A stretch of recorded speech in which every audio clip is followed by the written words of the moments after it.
მე მინდა ვისაუბროთ ისევ იოანეს სახარებიდან ერთ ძალიან მნიშვნელოვან თავზე, რომელიც ასახავს მთავარ რწმენას ქრისტიანობას, ხო? ქრისტიანობის მთავარი რწმენა რა არის? აღდგომის რწმენა, ხო? აღდგომა. რომ სიკვდილმა ჩვენზე დაკარგა ძალაუფლება. ამისთვის მოვიდა უფალი, ხო? მისი აღდგომაც ამას გვეუბნება. აი ნახეთ, როცა ადამმა და ევამ დაკარგეს პირველმა ადამიანებმა, ხო? მან რა დაკარგეს? უკვდავება. ისინი უკვდავები უნდა ყოფილიყვნენ. თუ ისინი ღმერთთან კავშირს არ გაწყვეტდნენ, ხო? სამოდ ედემის ბაღში, ისინი ღმერთმა უკვდავი შექმნა ადამიანს. ღმერთს არ შეუქმნია ადამიანი ისე რომ ასტერიზობა და მოკვდეს, არა? მაგრამ იმის გამო რომ ცოდვა ჩაიდინეს და ღმერთ დაშორდნენ და სიცოცხლის ხეს მოშორდნენ, სიცოცხლის ხე ღმერთია თავად, ხო? ამიტომ დაკარგეს უკვდავება. ქრისტეს მოსვლამ რა ქნა ეს? დაგვიბრუნა ეს უკვდავება, ანუ სიცოცხლის ხის და მისასვლელი ისევ დაგვიბრუნა ქრისტემ, ღმერთთან შეგვარიგა, ამიტომ უკვდავება არის ჩვენი მთავარი რწმენა. ესმით? აი უყურეთ, მე ვისგან შევდგები, სულისგან და სხეულისგან, ხო? სხეული კიდე იყოფა სამშვენიველი და ხორცი, ხო მასე? ეს სამად ყოფენ ხოლმე. სული, ის რომელიც ღმერთს შეიცნობს, ის რაც არ აქვს ცხოველს, მაგალითად ცხოველმა, შველმა ან ირემმა არ იცის რომ ის არსებობს თვითონ. ესმით? ის თავის თავს გარედან ვერ უყურებს. მას აქვს მხოლოდ სამშვენიველი და სხეული. ჩვენ გვაქვს სამშვენიველიც, სხეული, ხორცი და ძვალი და ასევე სული, რომელიც ღმერთს შეიცავს. აი ამ სულით შეგვიძლია ჩვენ სწორედ ვიაზროვნოთ, ინტელექტი გვაქვს, ჩვენ თავს გავიდეთ და გარედან შევხედოთ. ცხოველმა არ იცის წარსული და მომავალი. არც ერთმა ცხოველმა არ იცის წარსული და მომავალი. ისინი ცხოვრობენ ინსტინქტურად ხოლმე იმწამით, ხო მასე? ესმით? აი ეს არის სული, რაც ჩვენ გვაქვს და ეს არის ჩვენი უკვდავება. მაგრამ მეორე მოსვლის შემდეგ მე როგორ ვიცოცხლე? როგორ? მუდმივად, მაგრამ რითი, როგორ, რა მეკნებს? არა.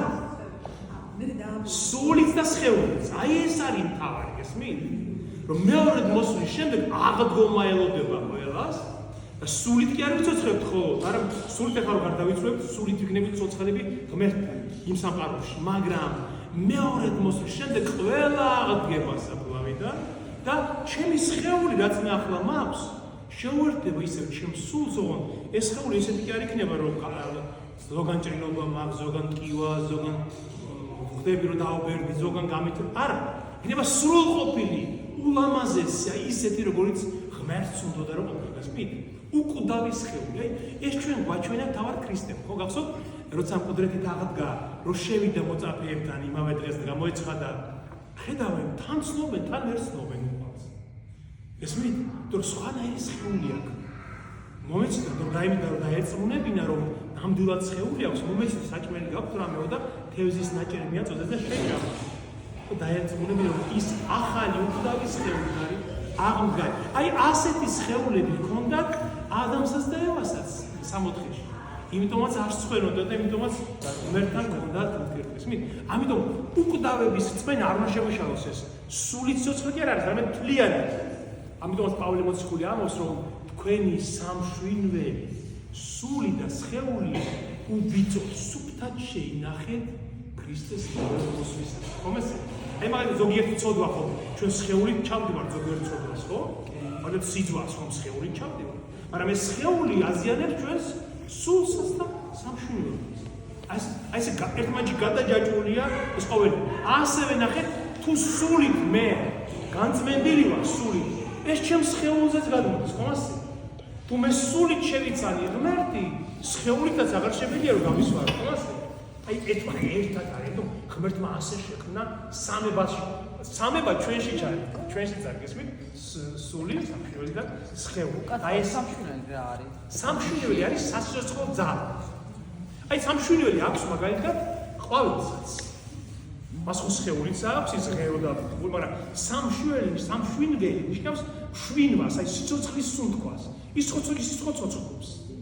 აი მაგალითად ძაღლსაც აქვს სამშვენიველი, ცოცხლობს, აზროვნებს რაღაცა, ესმით? მაგრამ სული არის ის, რაც ღმერთს შეიცნობს სრულყოფილად ყოველ ადამიანს შეუძლია. ეს არის სამშვენიველი. გერმანულში ნახეთ როგორ არის Körper, Seele არის სამშვილდე და Geist.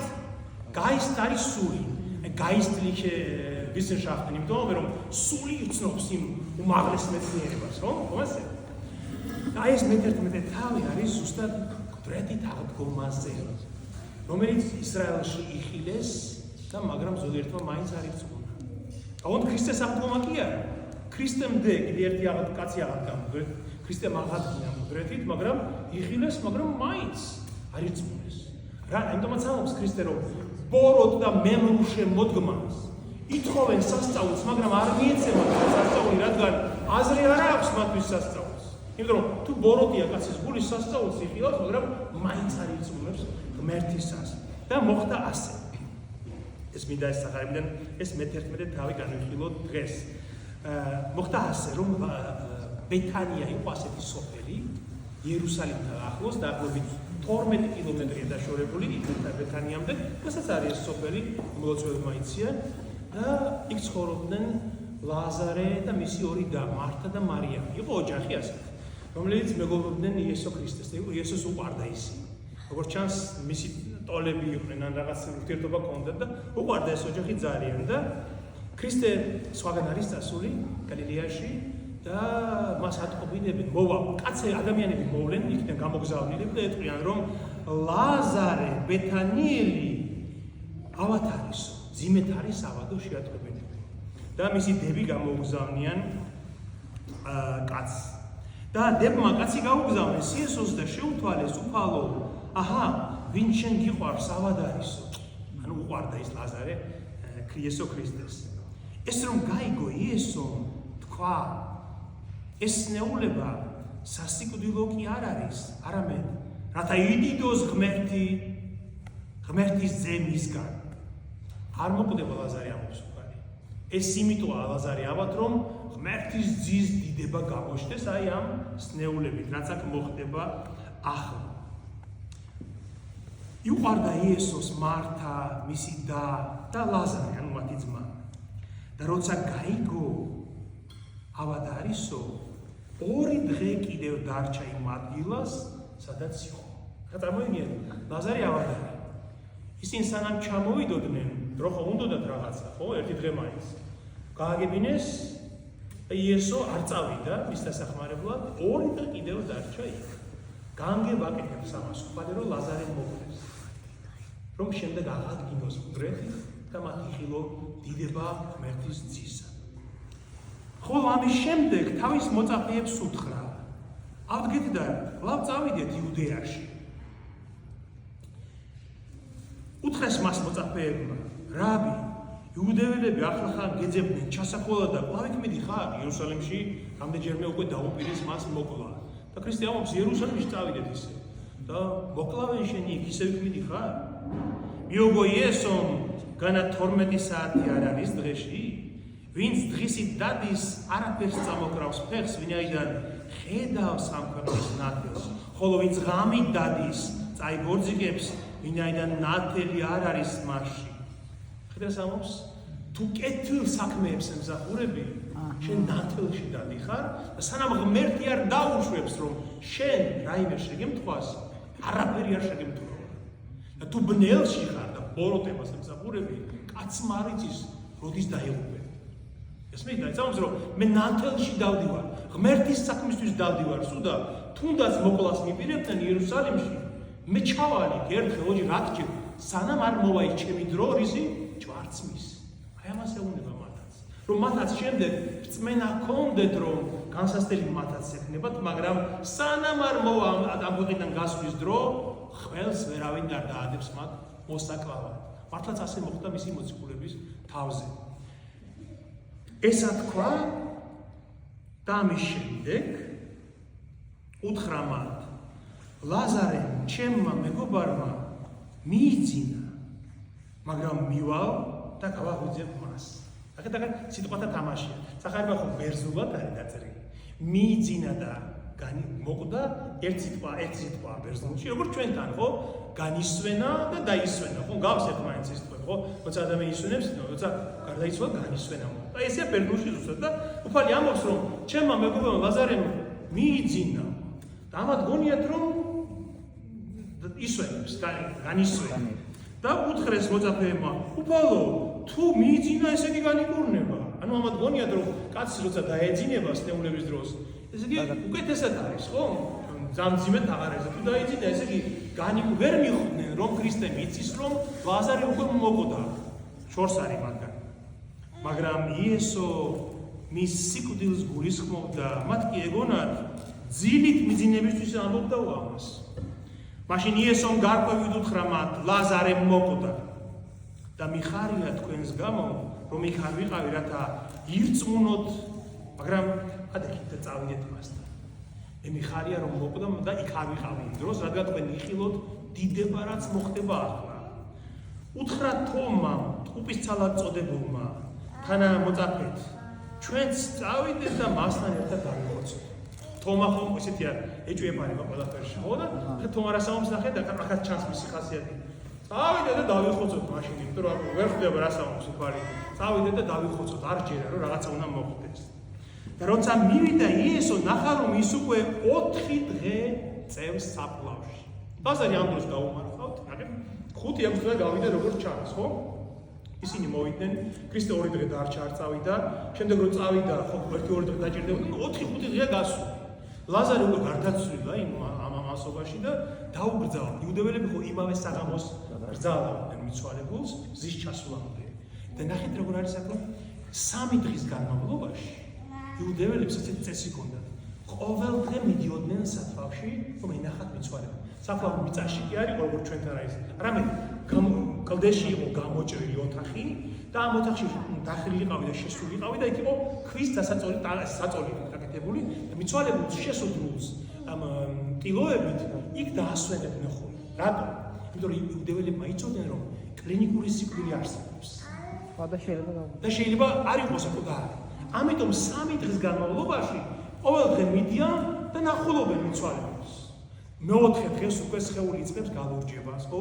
ეტყობა გაღრძნის ნიშნები და ესე იგი ნამდვილად მიცვალებულია უკვე და უკვე მიაგორებდნენ ამ ლოცს, დახურავდნენ და 1 წლის შემდეგ მივიდოდნენ და უკვე მიცვალებულ გაღრძნს მერე შეაგროვებდნენ დარჩენები რაც იყო და უკვე ისრაელში სიცხე მომეტად და მალე იხსნებოდა სხეული, მე ამ ძვლებს პატარა ქვის სკილში ჩადებდნენ ყველაფერს და უკვე კედელში გამოჭრილი იყო პატარა ადგილი და ნიშა და იქ შედებდნენ. ან შეძლებულ ოჯახებს თელ ოჯახს ჰქონდა ხოლმე ეს ერთი გამოყვებული როგორც საფლავი. აი ესე ჰქონდათ მათაც და ნახეს რომ ლაზარი უკვე 4 დღე მკვდარი წევს, მე-4 დღეა უკვე, ნუ ნამდვილად მკვდარია. ხოლო ბეთანია იერუსალიმის ახლოს იყო 15 უტევანის მანძილზე, ანუ ეს არის გითხარით დაახლოებით 12 კილომეტრი. და მრავალი იუდეველი მისულიყო მასთან და მართას და მარიამთან, რათა ენუგეშებინათ მასზე მგლოვიარენ. მართამ რომ გაიგო იესო მოდისო ადგა და გამოეგება მას, მართა კი სახლში იჯდა. ახეთ ზახარება როგორი ზუსტია. იუდეველებს მაშინ და ჩვენ დაახლოებით ჩვენს გასაგებად ქონდათ ეს ჩვეულება, რომ მგლოვიარე ქალი იჯდა ხოლმე იატაკზე, მიწაზე სახლში. ან პატარა სამბეხა სკამი ქონდა ჯორკო და იმაზე იჯდა, არ დგებოდა იქიდან და თუნდაც გაშლილი გლოვობდა მიცვალებულს და მართაო ადგაო რომ გაიგო რომ იესო მოახლა ბეთანიას და გამოიქცა რომ შეხვდეს გზაში. მარიამი სახლში იჯდა იქ იმ ადგილას, სადაც გლოვიარი ქალები იჯდნენ ხოლმე. და უთხრა მართამ იესოს, და მართა შემოეგება სადღაც გზაზე ალბათ, რაღაც მანძილზე სახლიდან და უთხრა მართამ იესოს, უფალო, აქ რომ ყოფილიყავი, არ მოკვდებოდა ჩემი ძმა. მათ იციან ხა იესოს ხო ამ დროს უკვე ბევრი სასწაული აქვს აღსრულებული, ხო ისრაელში. სნეობდა გურნება, კეთროვანთან კაცმედა, ბების თვალის ახელა, უამრავი რაღაც და მართა ამიტომაც ეუბნება რომ შენ რომ აქ ჩამოსულიყავ დროზე, არ მოკვდებოდა ჩემი ძმა, ეუბნება მართა. წმენა აქვს მართას რომ იესოს შეეძლო მისი გადარჩენა. აღდგენების წმენა ჯერ არ არის. გადარჩენა შეეძლო. მაგრამ ახლაც ვიცი, ეუბნება მართა, რომ რაც არ უნდა სთხოვო ღმერთს, მოხცემ შენ. მაგრამ წმენა აქვს მართას რომ მე ვიცი რომ შენ ახლაც რომ სთხოვო ღმერთს, რაც არ უნდა იყოს, მოხცემს. ნახეთ უფლის პასუხი. უთხრამასი ესო აღდგება შენი ძმა. დღესაც ხოვეუნებით ხოლმე ჩვენი ერთმანეთს. ნუ გეშინია, გარდაიცვალა შენი თქვა მშობელი ან ვინმე ახლობელი, მაგრამ აღდგება ხოვეუნებით ხოლმე. ამას ეუბნება უკვე, ნუ გეშინია აღდგება შენი ძმა. უთხრამას მართამ, ვიცი რომ აღდგება აღდგომისას უკანასკნელ დღეს. ნახეთ ეს რწმენა მკვდართა აღდგომის უკანასკნელ დღეს იუდეველების გარემო იუდეველებს ჰქონდათ უკვე ეს რწმენა, იმიტომ რომ იესაიასთან, იერემიასთან, იეზეკიელთან, ძველ აღთქმის წინასწარმეტყველებთან ეს ნათქვამია, რომ უკანასკნელ დღეს ღმერთი აღადგენს ყველა მიცვალებულს. ბრძოლები ხორცს შეისხავს ისევ ასე რაჩვენი ნათქვამი ძველ აღთქმაში. და მარტამაც ეს იცის და უნება კი ვიცი რომ არ ვიცი რომ აღდგება ბოლო დღეს, კი გასაგება ახლა რა ვქნათ, რომ მოგვდა ახალგაზრდა იყო ყველაზე როგორც ჩანს. უთხრამასი ესო მე ვარ აღდგომა და სიცოცხლე, ვისაც წამს ჩემი, კიდეც რომ მოკვდეს იცოცხლებს. მე ვარ აღდგომა და სიცოცხლე. ვისაც ჩემი წამს, რომ მოკვდეს იცოცხლებს. და ყველა ვინც ცოცხლობს და ვისაც წამს ჩემი, არ მოკვდება უკუნისამდე. წამს ეს. აი ეს ორი ხაზი არის აი უზარმაზარი დიმენსიის მატარებელი, მოცულობის მატარებელი. ნახეთ, რასამს? ნახეთ. ვინცაც წამს ჩემი, რომ მოკვდეს იცოცხლებს. ერთი ჯგუფი ეს ხალხის და მეორე ჯგუფი ვისაც წამს ჩემი და ცოცხალია, არ მოკვდება უკუნისამდე. ეს არის მეორე ჯგუფი ხალხის. ვიზე ლაპარაკობს ამას? როგორ გონიათ? ნახეთ, პავლე მოციქული შემდეგ კორინთელთა მიმართ ეპისტოლეში ამას განმარტავს და ამბობს: უფალი აქვს წინასწარმეტყველებს მომავალს. ვინც ჩემს მოსვლამდე გარდაიცვლება, მაგრამ ჩემი რწმენით გარდაიცვლება, ის იცოცხლებს, აღდგება და იცოცხლებს. ეს ჩვენც ვიქნებით ალბათ, იმიტომ რომ ასე მალე ალბათ არ იქნება, ხო? ქრისტეს მეორე მოსვლა. ვისაც წამს ჩემი და გარდაიცვლება. მაგრამ ვინც ცოცხალი იქნება იმ დროს, მეორედ მოსვლის დროს და ჩემი რწმენით იცოცხლებს, ის აღარ მოკვდება უკუნისამდე. გესმით? მაგრამ მოციქული მე გვეუბნება რომ ამას რომ აი წარმოიდგინეთ ხვალ რომ იყოს მეორედ მოსვლა, ხო? უფალი რომ მოვაო, პავლე ამბობს, ჩვენ შევიცვლებით, ცოცხლები ვინ დავხვდებით მას, ზეციდან მოვალ უფალს. ჩვენ შევიცვლებით უკვდავ სხეულებს ივიღებთ. და ვინც მიცვალებულია ჩვენი წინაპრები, ისინი აღდგებიან უკვე. ამას ამბობს უფალი. გასაგებად თქვით თუ ანუ მეორე მოსვლამდე ვინც დაიხოცება ჩემი რწმენით კვლავ იცოცხლებს და ვინც ცოცხალი დამკვდება მეორე მოსვლისას, ის არ მოკვდება უკუნისამდე. წამს ესეუნება. ნახეთ? როგორ გონიათ მართას წამს თუ არა? როგორ გასაინტერესოა მართას პასუხი. უთხრამას დიახ უფალო წამს რომ შენახარ ქრისტე ძე ღვთისა მომავალი ქვეყანა. შეუძლებელია მართას ეს ბოლომდე გააზრებული ჰქონდეს, რაც უფალმა უთხრა. მაგრამ რატომ მეუბნება წამსო, იმიტომ რომ უყვარს, იმიტომ რომ ენდობა, იმიტომ რომ მისი რწმენა აქვს. ჩვენ ხო ხანდახან აი ღმერთი რახან გვიყვარს, ვამბობთ რომ კი ასია, წამს ჯერა, მაგრამ ბოლომდე შეიძლება შეცდომილი ხო არა გვაქვს ეს სახარებიდან ან წმინდა წერილიდან, მაგრამ სიყვარულით მინდობილი ხარ ღმერთზე და ამიტომაც შემდეგ ეხსნება და ხვდები იმას, რაზე იყო საუბარი, ხო? ნახეთ, აი ქრისტეს მოწაფეებშიც ორი ჯგუფი იყო ასეთი. ერთმა რომელმაც ვერ გაიგო რაღაცეები და თქვა, რას ლაპარაკობს ეს, ძიმეა ეს სიტყვა, ძნელი გასაგებია მიატოვეს, მოშორდნენ უფალს. და მეორე ჯგუფი რომელმაც იმ დროს შეიძლება ვერ გაიგო, მაგრამ პეტრემ უთხრა, უფალო, სხვაგან საწავიდეთ, შენ გაქვს სიცოცხლე, შენგან მოდის ეს სიბრძნე და საწავიდეთ სხვაგან, იმიტომ რომ ქრისტემ უთხრა, თქვენც ხომ არ გინდა წავიდეთ იმად მსგავსად. გესმით? აი ჩვენ შორიცაც ზუსტად ასე იყოფა ხალხი. ასე ზუსტად. აი ჩემს გამოცდილებიდან გეტყვით. ეკლესიაში მოვიდა იარა ერთ წელი, ორ წელი, რაღაცები ვერ გაიგო. აუჯაღა და ღმერთს და წავიდა. განა იმიტომ ვერ გაიგო ეს გაუგებარია. მოთმინება არ იყო. არ იყო თვითონ თავის სულიერი სიმწიფე, არ იყო მომზადებულობა, არ იყო წმენა, ვერ გაიგო და თქვა, ო, ეს სულებია. ეს არ არის საჩემო და წავიდა და იკარგა და აღარ მოვიდა. მეორე ჯგუფი სიყვარული დარჩა და თქვა, რომ ღმერთო, იქნებ მე ვერ ვიგებ რაღაცას. იქნება ჯერ მე არ მყოფნის შემეცნების უნარი, ხო? ხომ ასეა? თქვენც ხომ გამოგიცდიათ, ხო, რაღაცას ვერ იგებდი 10 წლის წინ დღეს გესმის. ხომ ასე?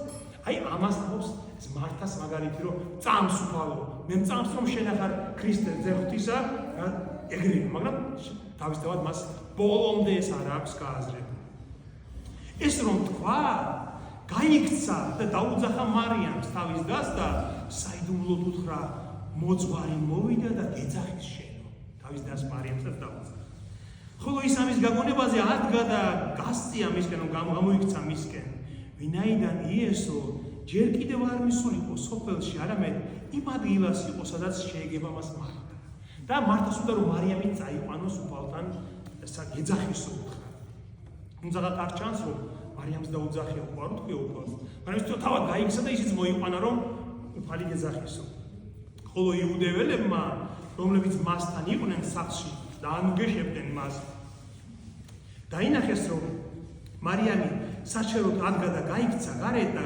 გაჰყვნენ უკან ვინაიდან ეგონაც საფლავზე მიდის სატირლათო დაინახეს რომ მარიამი გლოვიარი ქალი მაგაშილი გაიქცა საფლიდან იფიქრეს რომ ალბათ ისევ დარგმა შემოაწვა დარგი და საფლავზე გააგვის და ეს მთელი გლოვიარი სპანაშიძე ვინც იყო ხალხი გააყვა მას ანუ მოწმეები გააყვნენ და მართლაც საფლავზე მიდიან ამის შემდეგ რომ უფალი სახში აღარ შევა მართლაც საფლავზე წავიდა და მარიამი მივიდა იმ ადგილას სადაც იყო იესო და როცა დაინახა ფეხებში ჩაუვარდა და უთხრა უფალო აქ რომ ყოფილიყავი არ მოხდებოდა ჩემი ძმა ხოლო როცა იესომ დაინახა როგორ ტიროდა ის და ტიროდნენ მასთან ერთად მოსულნი იუდეველნი შეიძრა სულით და შეკრთა თავადაც შეკრთა უბრალოდ ორგანიზაცია რომ გული აუმოუჭდა აუჩუქდა როგორც ჩვენ სხვა სტილს რო დავინახავთ მასაც აუჩუქდა გული ამათ დავნახა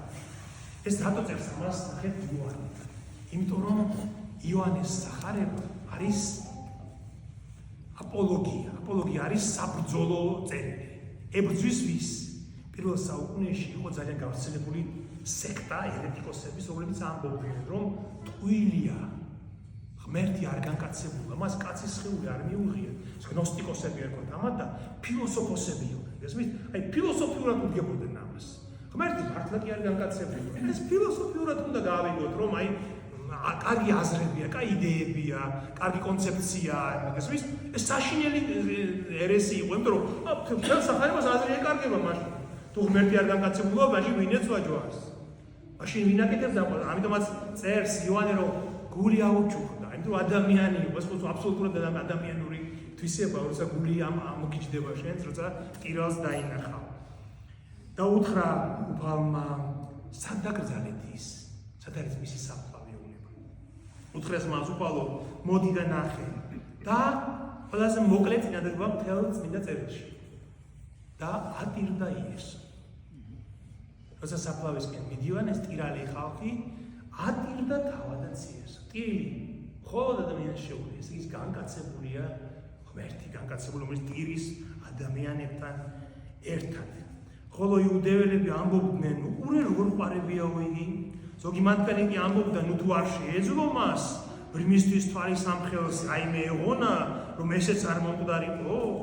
ხოლო იესო თავადაც კვლავ შეძრული მივიდა საფლავთან, ეს იყო მღვიმე და ზედ ოდი ედომას. ქრისტეს ტირილი რო ის ტიროდა მათთან ერთად, რას ადასტურებს ეს, როგორ გონია? რომ ღმერთს ძულს ჩვენი სიკვდილი. გესმით? ღმერთს არ უნდა ჩვენი სიკვდილი. აი ის რომ ლაზარე მკვდარი დაინახა ეს მის საყვარელი ადამიანი მეგობარი ხო და მისი დები ატირდა ნიშნავს რომ მას არ უსურს ჩვენი სიკვდილი. აი ამას აჩვენებს ეს. და ლოდი დაინახა რომელიც საფლავზე არის მიფარებული და თქვა იესომ მოაშორეთ ლოდი. უთხრა მას მართამ მიცვალებულის და უფალო უკვე ყარს უკვე სუნიაზის მიცვალებულს. ვინაიდან 4 დღის წინ დავასაფლავებ. უთხრა მას იესომ, ხომ გითხარი თუ იწამებ ღმერთის დიდებას იხილავ მეთქი. და მოაშორეს ლოდი მღვიმესაც, სადაც მკვდარი ესვენა, ხოლო იესომ ზეცად აღაფრო თვალნი და თქვა, მამაო, გმადლობ რომ ისმინე ჩემი. მე კი ვიცოდი რომ ყოველთვის ისმენ ჩემსას, მაგრამ ეს ირგული მდგომთათვის თქვი, რათა ირწმუნონ რომ შენ მომავლინე მე. ეს არის ქრისტეს ლოცვა საფლავის წინ. სანამ ლაზარეს ბრედ დაღადგენს, საინტერესო რას ამბობს. ნახეთ რას ამბობს? მამაო, გმადლობ რომ ისმინე ჩემი. ნახეთ უცნაური ლოცვა, ხო? ჯერ ხო უნდა თქვა რას თქო მამას.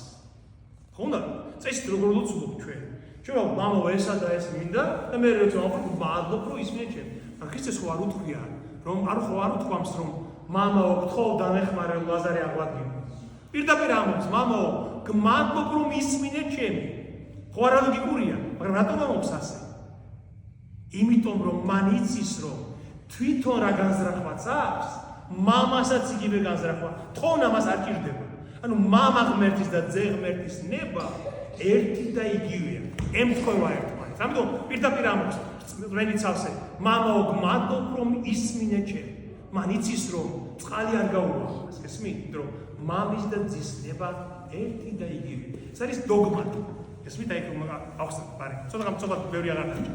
დოგმატია, რომ მამას რაც სურს, იგივე სურს ძეს, და იგივე სურს სულიწმინდას. სულიწმინდას რაც სურს, იგივე სურს ძესაც და მამასაც. და პირიქით. აი ერთია მათი ნება, მათი განზრახვა ყოველთვის. მაგრამ პიროვნებები არიან სხვადასხვა. ხომ გასაგებია? ერთი ღმერთია, ერთი ნებით, ერთი სურვილით, ერთი განზრახვით, მაგრამ სხვადასხვა პირი ამ სამეფოში. ესმით, აი ეს არის დოგმატი, ეს ყველა ვიცოდეთ აუცილებლად. ეს რომ თქვა, ხმამაღლა შეღაღადა. აი შეღაღადა ნიშნავს, რომ ხმამაღლა დაიყვირა უფალმა, ეს იშვიათად ხდება სახარებაში, როცა განსაკუთრებულ რაღაცას ამბობს უფალი. ლაზარე, გამოდი გარეთ. და ნეტარი აუგუსტინი ამბობს, წმინდა მამა მეოთხე საუკუნიდან, რომ უფალს რომ არ ეთქვაო, ლაზარე გამოდიო, ყველა მკვდრები გამოვიდოდნენ გარეთ. ან როგორც მეორე მოსვლის დროს იქნება, რომ გამოდით გარეთ საფლავებიდან, რომ დაიწყებათ, ეს რო არ ეთქვაო, რომ ლაზარე გამოდიო, ყველა გამოვიდოდა მკვდრები, მაგრამ ჯერჯერობით მხოლოდ ლაზარე გამოიხმო, რომ გვაჩვენოს მაგალითი, რომ ყველა გამოვა ასე საფლავებიდან მეორე მოსვლისას. და გამოვიდა მკვდარი, სახოვებით ხელფეხ შეკრული და სახე შესუდრული, უთხრა მათ იესომ, გახსენით და გაუშვით რომ წავიდეს. და მივარდნენ ლაზარეს და მოხსნეს ეს სახოვები, მოხსნეს სახიდან რომ გაუშვით რომ გაიაროს, რომ ყველამ დაინახოს რომ ის ვარებული აღდგა მკვდრეთით. და მრავალმა იუდეველმა, რომლებიც მივიდნენ მარიამთან და იხილეს, რაც მოახდინა იესომ, ირწმუნეს იმ წუთში იგი. წარმოუდგენელი სასწაული მოხდა. დაიშოკრენ ასე რომ თქვა ჩვენ ენაზე, ეს რომ იხილეს მრავალმა იუდეველმა ირწმუნა იმ წუთში მისი. ხოლო ზოგიერთი მათგანი გაიქცა და უთხრა ფარისეველებს, რა მოახდინა იესო.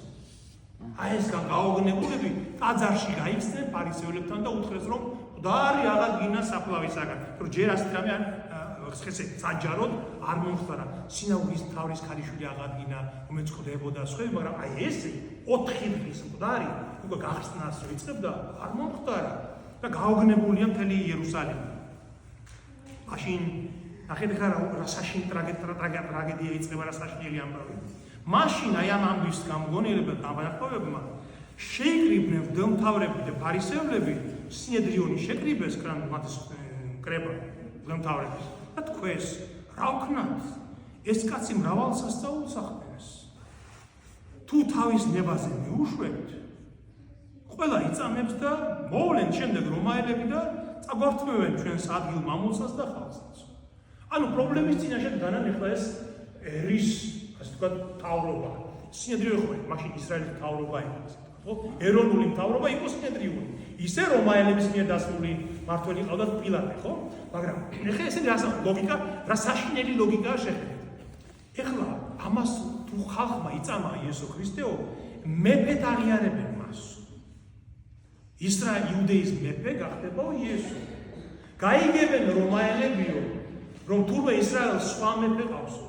პილატე და რომის კეისარი კი აღარ არის მეფეო და მოვლენო და აგვართმევენ ტაძარსაც და მიწასაც. ამიტომ რა ვქნათო? აგარ მოიკლათ. უნდა მოვკლათო. ზუსტად მაგას ამბობ. ამიტომ უნდა მოვკლათო, რომითომ დავიცვა ჩვენი ქალაქი და ჩვენი ქვეყანა და ჩვენი ტაძარი რომ დავიცვათ, უნდა მოვკლათო. დღესაც ხო ხდება ხოლმე ასე, პარალელი არის. მოვკლათ ყველანაირი ჭეშმარიტება, იმიტომ რომ იქნება. ტერი მოვა, ამიტომ წაგვართმევენ და ჩვენ უნდა ვიყოთ მთავრობაში. ჩვენ თუ არ ვიყავით მთავრობაში, რამდენ მთავრობას უთხია ეს? მოვა მტერი და წაგვართმევს მიწას. ტყუილია. შემდეგ რა მოხდა? ტრაგედია ის იყო, რომ ქრისტე რომ მოკლეს მართლაც 40 წლის შემდეგ რომაელებმა მართლაც წაართვეს ყველაფერი. არა მარტო წაართვეს, არამედ მიწასთან გაასწორეს იერუსალიმი. ტაძარი დაანგრიეს, გადაწვეს, მილიონამდე ებრაელი მოკვდა ომში, მილიონამდე წვეთ წაიყვანეს, მაინც არ გაჩერდნენ იუდეველები და 125 წელს მეორე საუკუნეში კიდე ერთი დიდი აჯანყება მოაწყეს და რომაელებმა ლეგიონები გააგზავნეს და რა ქნეს იცით? ისრაელი როგორც ქვეყანა მოსპეს. მთელი ისრაელიდან აყარეს იუდეველები და გაფანტეს მთელ სოფელში. აი იმ დროიდან ისრაელს აღარ ქონდა სახელმწიფო. ნახეთ, ქრისტე ხომ მოკლეს და ქვეყანა მაინც დაკარგეს. ამიტომ არ შეიძლება ჭეშმარიტების მოკლა მიწისთვის, ან შენობისთვის, ან ტაძრისთვის. ჭეშმარიტება უნდა იყოს პირველ ადგილას. და თქვენ ეს უმჯობესია ერთი კაცი მოკვდეს ხალხისთვის, ვიდრე მთელი ხალხი დაიღუპოსო. ეს თქვა კაიაფა მღვდელმთავარი. კაიაფა იყო მღვდელმთავარი სინოდრიონის თავმჯდომარე და მან თქვა ჯობია ერთი კაცი მოკვდეს, ვიდრე მთელი ხალხი დაიღუპოსო. ნახეთ და იოანე ასე ამბობს. ეს თავისით კი არ თქვაო. თავისი არამედო იმ წელიწადს რახან მღვდელმთავრად იყო დადგინებულიო, იწინასწარ მეტყველაო, რომ იესო ქრისტე უნდა მომხდარიყო ხალხისთვის. ნახეთ და საოცარი რაღაცა, ეს რას გვაჩვენებს ჩვენ, რომ ბოროტებაც კი რო ხდება, ღმერთის ხელს ვერავინ მაინც ვერ ცდება. ნახეთ, ამან ხო თქვა, იმიტომ რომ ისრაელზე თქვა, ჯობია ერთი კაცი მოკვდეს, რომ ისრაელი არ დაიღუპოს. მაგრამ სინამდვილეში ჭეშმარიტება აღმოჩნდა ეს სიტყვები, იმიტომ რომ ქრისტე უნდა მომხდარიყო, რომ ჩვენ ყველა გადავარჩენილიყავით. ამან თქვა, რომ ჯობია ერთი კაცი მოკვდეს, რომ ბევრი გადარჩეს. და მართლაც ასე მოხდა. ეს ბოროტებით ნათქვამიო, იოანე ამბობს, ღმერთმა ღმერთის ხელში ჭეშმარიტება აღმოჩნდა.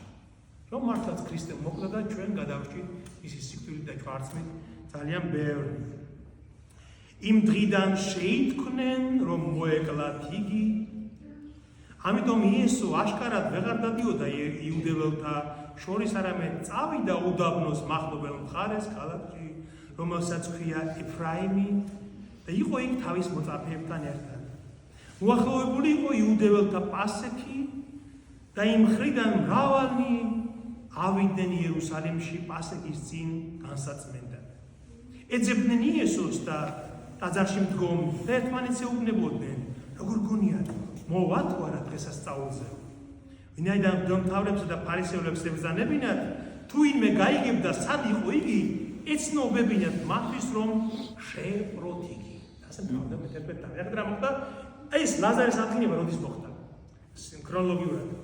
ეს იყო ვნების შვიდეულის წინა შაბათ დღეს. და მეორე დღეს რა ხდება? ვნების შვიდეულის კვირა დღეს არის ბრძოლა. აი ვნების შვიდეულის წინა კვირას მოხდა ეს და იესო გაეცალა მათ და პასეხია მოახლოებული ერთ კვირაში დგება პასეხი, ხო? ესენი იუდეველები კითხულობენ, რომ ნეტა მოვა პასეხში, ამ პასეხზე ამოვა, ეს ინტუიცია რომ მოკლა უნდა ის.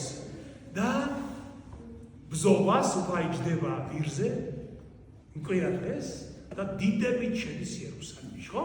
ლაზარეს აღდგენების გამო შეეგება მას ხალხი დიდები და პალმის სტოებით რომ გამოვიდნენ ტანსაცმელს რუგებ. რატომ? იმიტომ რომ ყველასო ეხილაო, ბევრ მათგანსო საკუთარი თვალით ეხილა ან გაეგონა, რა სასწაული მოახდინა ბეთანიაშიო და როგორც მეფეს, როგორც მესიას, როგორც ქრისტეს ისე ეგებებოდნენ აი ამის გამო.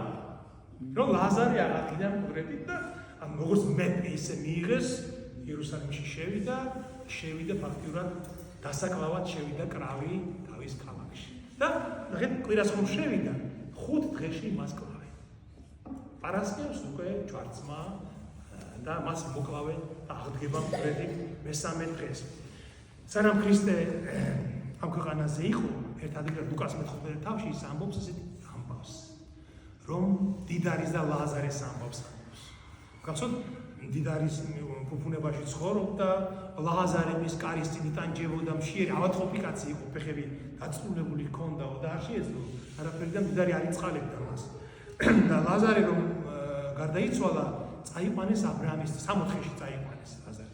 დიდარი სატანჯველში ჯოხეთში. დიდარი ევედრება იქ აბრაამს, მამამთავარ აბრაამს ჯოხეთში რომ ლაზარეს იქნება გამოაგზავნო ლაზარეო რომ ენაზე ცივი წყალი და მაწვეთოს რომ ვიტანჯებიო ამ ღმერთობაში ჯოხეთში. და აბრაამი ეუბნება რომ ჩვენს და თქვენს შორის დიდი უფსკრულია. და ვერავინ იმ ქვეყნას ვერ გადავა იქიდან აქეთ, იქიდან იქ.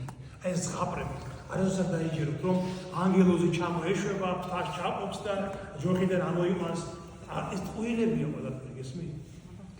მაგრამ არავის ამ ქვეყანაზე ხდება მხოლოდ სინამდვილე. თუ აქედან წავედით მოუნანიებოდ და ურწმუნოთ, იმ ქვეყანად უფსკრულია დიდიო. ეს ქრისტიანობს ამას. სახარებაში. იმ ქვეყანად ჩვენს და თქვენ შორის დიდი უფსკრულია, ვერც იქიდან გადავა, ვინმე ვერც აქედან გადმოვიდა. ამიტომ ამობს ქრისტე რომ ამ ქვეყნად აქვს უფლება იესო ქრისტეს მოგიტევოთ, ცოდო იმ ქვეყნად აღარ არსებობს ცოდოს მიტევი. ეს ძალიან მწარეა ეს სიმართლე, ხო მე ვიცი გან არ ვიცი. ძალიან მწარეა, მაგრამ თუ ჩვენ არ გავიგეთ, დავიღუპებით ყველა.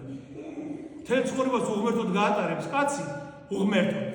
სიკვდილის ბოლოს ბევრი ფული აქვს დაგროვილი ეკლესიას ააშენებს და მას გონია რომ წონდება. ტყუილია. თუ ის არ მოიქცა, ქრისტე არ იწამა და არ შეევედრა ღმერთო, მე მწამს რომ შენ ჩემთვის მოგდი ჯვარზე და მაპატიე ჩემი წოდები, ხო? ის ვერავინ ვერ წონდება. ასე წერია სახარებაში. ვერავინ ვერ წონდება. მე ეს დიდარი ჯოჯოხეთში რო იტანჯება, იხდება რომ ის ხვედრი გარდაუვალი, მორჩა დამთავრებული, ვერაფერს ვეღარ შეძლებს. თუმცა ნანობს. ეუნება რა ხდრას ეუნება საინტერესო არის იმ ამბავში. ეს იგავი კი არა, ნამდვილი ამბავია, თუმცა ქრისტიანობის რო. მაშინ გთხოვ რომ ლაზარე ცოტა ხნით გააგზავნე უკან დედამიწაზე, ანუ აღადგინე კუდრეთითო. სახში 5 ძმა მყავს კიდევ. მივიდესო და უთხრა სიმართლე ჩემი შეცდომა, რომ ახარ მოვიდნენ ისინი ამ სატანჯველში. ნახეთ აბრაამი რას ეუბნება. იქ აქვს მაგათო ბიბლია. აიკითხონ იწამო. აი ესე უნდა. მოსე და წინასწარ მოწყობილება. ბიბლია აქვს იქა და წაიგე. არაო ესე უნდა დიდარი. ბიბლია არაო. აი თუ იმ კუდრეთით აღდგა და მათთან მივიდაო, მაშინ დაიჯერე. აბრაამის პასუხი და ლოგიკურია. არა შეგვიძლია. თუ ბიბლიის არ ჯერათ, კუდრეთითაც რო აღდგეს ვინმე, მაინც არ იწმება. აბსოლუტური ჭეშმარიტება. აი ნიშანი ისა მაგალითი ლაზარე ნახეს საფლავიდან გამოსული და ფიქრობ მოკლა თქო იხილეს კუდრეთი დაღმდგარი ლაზარე არ წამს ხო ამართლებს ეს იმას რაც აბრაამმა უთხრა არა ვისაც ბიბლიის არ წამს და აკითხულობს და არ ეძებს ღმერთს კუდრეთი დაღმდგარიც რო იხილოს მაინც არ იწმობს ხომ ამაზე უნდა იფიქროს სასწაულით არ ხდება წმენა წმენა იწყება იმით რომ შენ გწყურია ღმერთი. ვიპოვო ღმერთი, რომ პასუხი გაგცეს ღმერთმა, რომ შენ მარადიულობა გელოდება და უნდა იცოდეს სად მიდიხარ. აი ამ ძიებიდან იწყება რაცონება. სასწაულს არ მოაქვს წმენა. სასწაული აძლიერებს წმენას, გესმით? აი მე რომ მაგალითად ვილოს ჩემ სამშობლოში იყო ძალიან ძიმით ერთი ადამიანი და ჩვენ ყველანი ვილოცულობთ, სიმსივნე გქონდა. ჩვენ ყველანი ვილოცულობთ და გადარჩა. დღეს ჯანმრთელია განკურნებულია. რომელიც თეორიებთან სხვა ბევრი ადამიანი გარდაიცვალა და ჩვენ ამ სასწაულმა ჩვენა გაგვიძლიერა რომ ჩვენ ესმის ღმერთს ჩვენ ესმით სასწაული ნახმარება წმენის განხილვას მაგრამ პირველი წმენა არის რომ მე ვეძებ იმ მარადიულ უკდავ ღმერთს რომელმაც მე შემქმნა რომელმაც მეც უკდავება უნდა მოცეს როცა ივანეს ეს არის მეტერთმეტე თავი ივანეს სახარების წაიკითხეთ კიდევ დაუკვირდით თო სიტყვას დაუკვირდით იფიქრეთ ამაზე აი ადამიანები შეიძლება მეუნებიან ხოლმე მამაო რომ მეუნებიან ხოლმე რომ აი მეშინია ბოროტის, მეშინია ეშმაკის, მეშინია რაღაცა ბოროტი ძალების. ხალხო მაგისთვის ფიქრის დრო არ უნდა გქონდეთ ჩვენ. მაგაზე საერთოდ რატო ფიქრობთ? ეშმაკს არ აქვს მიცემული უფლება ჩვენ ღმერთის გარო თითით და ჭკი შეგვეხოს. არაფერი ძალაუფლება ეშმაკს არ აქვს ჩვენზე, თუ ჩვენ არ უსმინეთ მას. ამით უნდა გააოსო შენი სული და გონება. ამით და მე ის თავისთავად იკარგება. იმის რა არ გეშინია, ხო? ხომ შენ იცი რომ შენ გიცავს ღმერთი. ამიტომ აი ეს არის თავი. წმინდა წერილი და მისი წმინდა. კითხვები თუ რამე გაქვს შეგვიძლია დავასრულოთ თუ არა და შემდეგ საუბარზე გავაგრძელოთ კიდე სხვა თავი განვიხილოთ. გაუგებარი ხო არ არის ხო? მე სულ ყველას ვეკითხები ხოლმე რომ რაიმეს გაუგებარი ხო არ თქვიან რამე. თუ რამე გაუგებარია, აუცილებლად დასვით რომ გავხსნათ ის გაუგებარია. მეგონია. მაშინ დიდება ღმერთს და მადლობა თქვენ ყველას ყურადღებისთვის. გაიხაროთ.